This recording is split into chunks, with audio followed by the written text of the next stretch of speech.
ইফালে বিশ্বজিৎ কলিতাই অনা এই অভিযোগ নৎসাত কৰিছে সুশীলা গোহাঁই পৰিয়ালে। বিশ্বজিৎ কলিতাই পৈতৃক সম্পত্তি বুলি দাবী কৰা ভূমিৰ গৰাকী সুশীলা গোহাঁই পৰিয়ালৰ বুলিহে মন্তব্য কৰিছে পৰিয়ালটোৱে।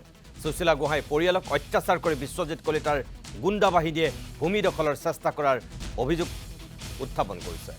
50-60 জনীয়া গুণ্ডা বাহিনী আনি সুশীলা গোহাঁই পৰিয়ালক আক্ৰমণ কৰাৰ ভয়ংকৰ অভিযোগ উত্থাপিত হৈছে।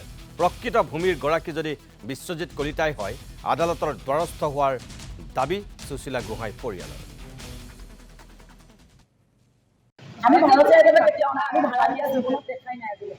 আমি নিজৰ বুলিয়ে সদায় তাত থাকোঁ, সদায় বসবাস কৰি, কিন্তু এই গীতত আমাক বেছি আশংক কৰিছে। তেওঁলোকে ঠিক আছে, এটা কথা কওঁ, তেওঁলোকৰে যদি তেওঁলোকে আমাৰ লগত কথা পাতিবলৈ ডিছকাছ কৰিবলৈ এইটো বিষয় কিয় নহয়? তেওঁলোকৰ কিয় লয়?